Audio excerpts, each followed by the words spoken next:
semuanya, perkenalkan nama aku Niputu Nadia Prisliasari, aku dari kelas PPKN 1A dengan NIM 25141034. Pada video kali ini, aku akan menjelaskan mengenai pengertian antropologi, fase-fase dalam antropologi, dan yang ketiga, mengapa orang PPKN mempelajari ilmu antropologi. Yuk simak videonya.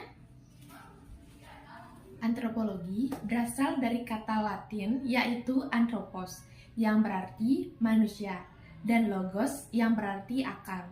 Jadi, antropologi dapat kita artikan sebagai suatu ilmu yang berusaha mencapai pengertian tentang makhluk manusia dengan mempelajari aneka warna bentuk fisik, kepribadian, masyarakat, serta kebudayaannya.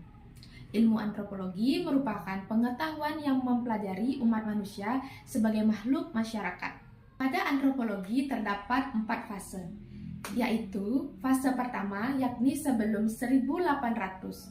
Fase ini disebut dengan fase penemuan atau pencatatan tentang bangsa-bangsa dan laporan dari kisah-kisah perjalanan. Ciri-ciri pada fase pertama yaitu yang pertama, pada fase ini belum menggunakan metode ilmiah. Yang kedua, banyak dipengaruhi oleh agama dan filsafat.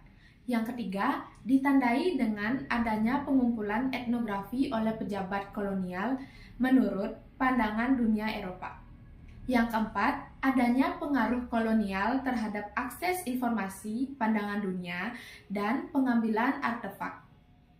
Dan yang kelima, kurang memperhatikan analisis. Yang keenam, dokumentasi berupa catatan-catatan yang menjadi sumber. Yang ketujuh, masih kental dengan mitos atau filsafat.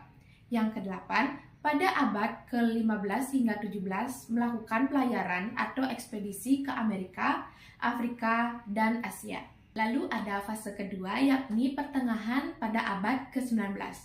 Ciri-ciri pada fase kedua yaitu yang pertama, pada fase ini ditandai dengan penyusunan dan analisis bahan-bahan etnografi yang ada pada fase pertama.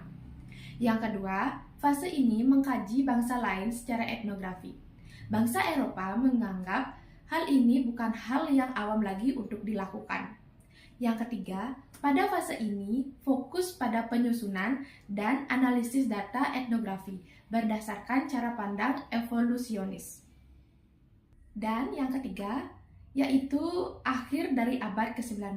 Pada fase ketiga ini terdapat ciri-ciri yaitu yang pertama, pada fase ketiga ini ditandai dengan perubahan fokus dari penelitian yang